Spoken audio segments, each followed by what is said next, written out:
Mwongozo wa kujifunza Biblia leo ikiwa ni Julai 24 siku ya Ijumaa. Jifunze zaidi. Soma Ellen G. White ujumbe wa onyo na kusihi. Ukurasa wa 257 hadi 265 katika Matendo ya Mitume sehemu ya kwanza. Orodha ya uovu katika Wakorintho wa kwanza sura ile ya 5 ya 10 na 11 na Wakorintho wa kwanza sura ya 6 ya 9 na ya 10. Ibada ya sanamu na ulevi vimeorodheshwa pamoja na uasherati. Kama Paulo anavyokumbusha katika Wakorintho wa kwanza sura ya 10 aya 7, linganisha na Kutoka 32 aya kwanza hadi ya 6. Sikukuu za kuabudu sanamu kwa kawaida watu walikula na kunywa kupita kiasi, jambo ambalo liliruhusu kuwepo kwa uasherati. Wakorintho wa kwanza sura ya 10 aya 8. Ellen G. White anasema, haiwezekani kwa mtu yeyote kufurahia baraka za utakaso wakati wakiwa wabinafsi na walafi.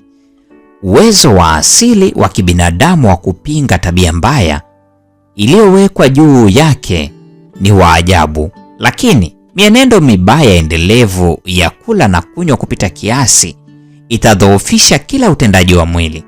Katika kukidhi uchu wa chakula na tamaa mbaya, hata wanaodai kuwa Kristo hudhoofisha nguvu za asili katika kazi zao na kupunguza nguvu za kimwili, kiakili na kimaadili. Ellen G. White, The Sanctified Life, ukurasa wa 25 na 26.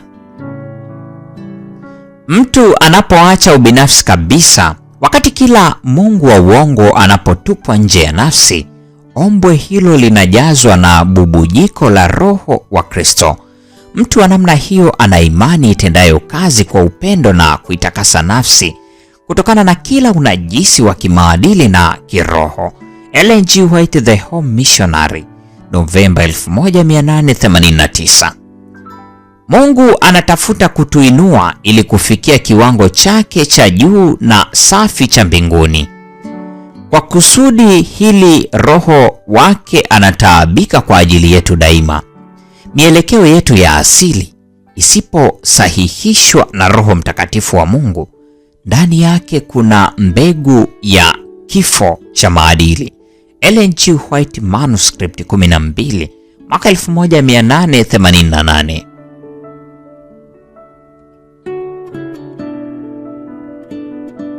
Maswali ya kujadili. Swali la kwanza: waumini wengi huko Korintho walionyesha shauku ya kupata kibali cha kitamaduni. Kwa nini hilo ni hatari sana kwa utambulisho wa Kikristo? Tunaweza kufanya nini ili kujizuia tusifanye kosa hilo? Swali la pili.